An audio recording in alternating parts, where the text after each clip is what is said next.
I've known Michael for as long as memory serves.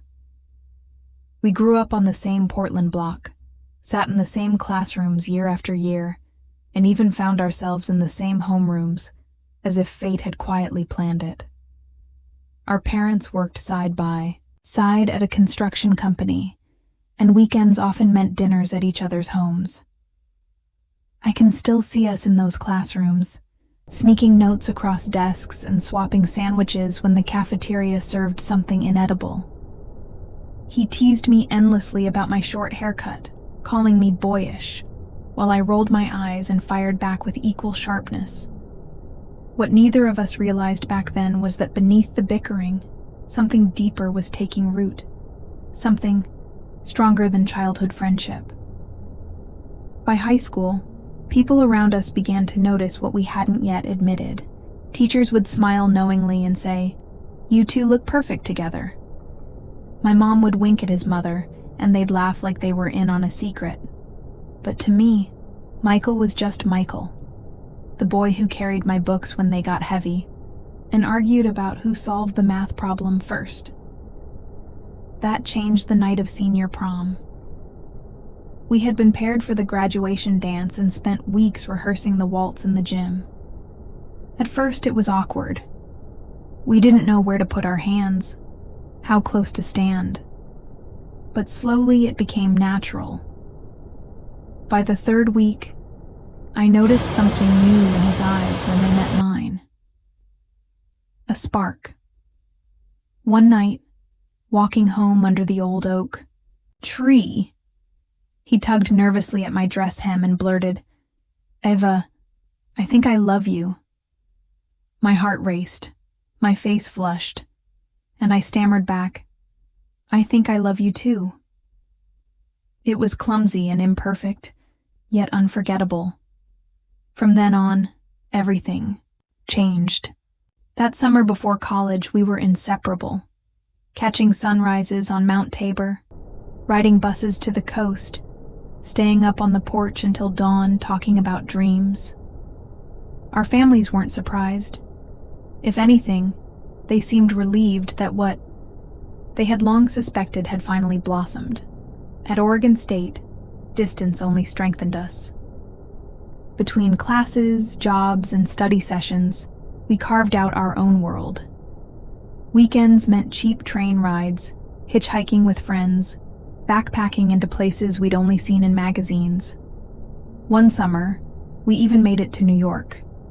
Broke, exhausted, but deliriously happy. By our second year, Michael proposed. No grand gesture, just fries on the hood of his old Ford, a trembling voice, and a simple ring from his internship money. "Will you marry me after graduation?" he asked. I laughed, cried, and said yes before he finished. We made one promise, degrees first. He graduated with distinction, me with honors. A year later, we married in a Portland courthouse. No chandeliers, no expensive gowns, just vows, a handful of family, and doves released afterward. Our framed wedding photo, me in a summer dress, him in a simple shirt, hung in our living room for years. I thought it symbolized everything solid, everything unshakable. At 30, life felt on track. My career at a design firm was blooming, and motherhood was a someday conversation, not an immediate one, until a routine Tuesday appointment turned into something else. "Congratulations," the ultrasound tech said softly. "You're carrying twins." Twins. Michael squeezed my hand so tightly I thought it would break. My head swirled with fears, money, career, the unknown. But when I saw his stunned, glowing face, something shifted. Motherhood no longer felt terrifying. It felt like the next great adventure. Pregnancy was exhausting but smooth. Family rallied, soups, teas, knitted hats. Neighbors shoveled our snow. Michael worked overtime, building savings. I quit the firm earlier than planned, pouring myself into preparing, whispering promises to the two little lives growing inside me. When Emma and Olivia arrived after a grueling delivery, the moment I held them, everything else melted away. They were tiny, wrinkled, perfect. Michael whispered through tears. "They're beautiful, Eva. You did it." Those first years were chaos, laundry piles, bottles everywhere, sleepless nights, but sacred.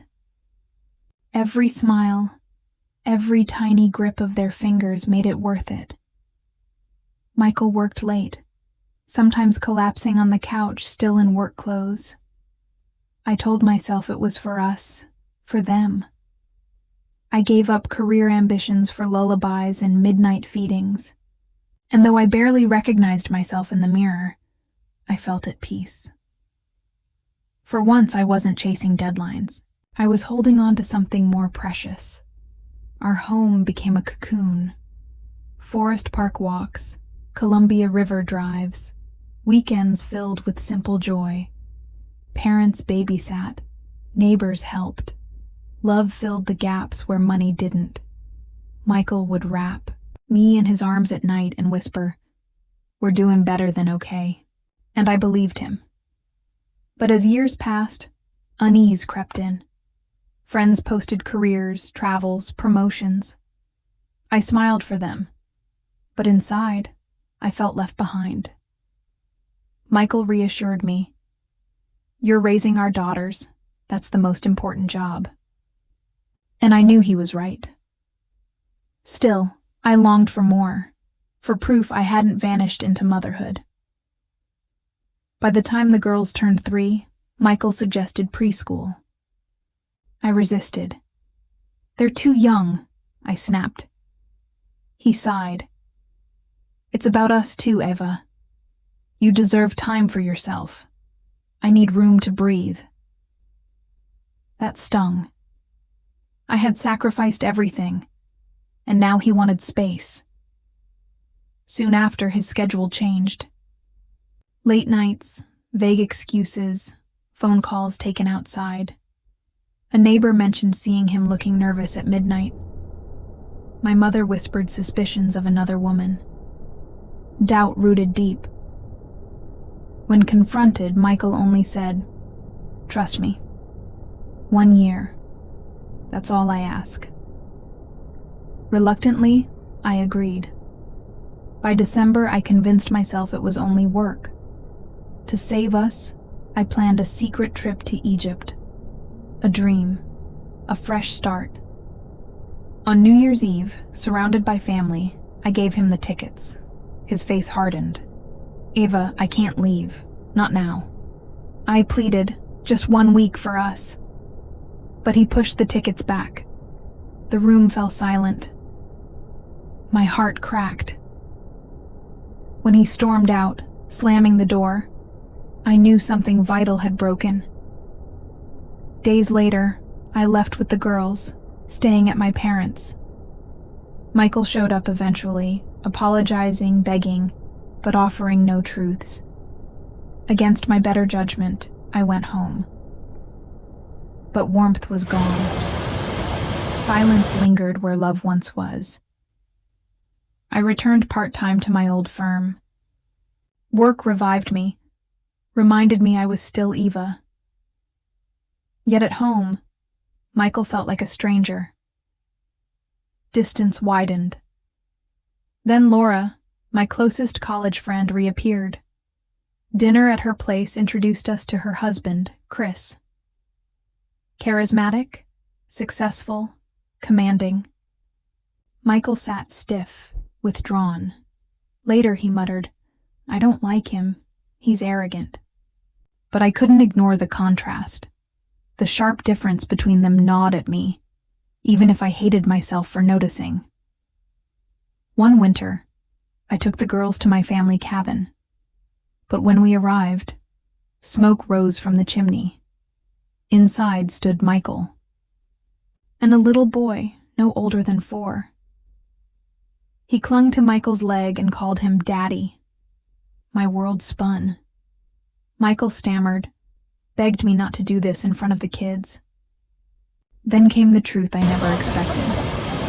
The boy wasn't his. He was Chris's, Laura's husband's son from an affair. Michael had been hiding him, protecting Chris's secret. I called Chris. He admitted it, begged me not to tell Laura, said it would destroy her.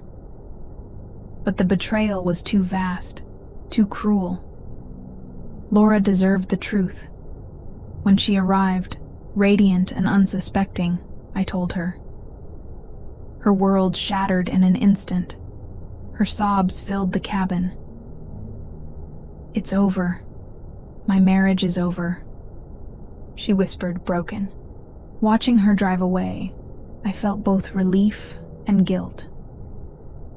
That night, Michael whispered, "I thought I was doing the right thing." I stared into the fire. "The right thing," I said quietly, "would have been telling me the truth."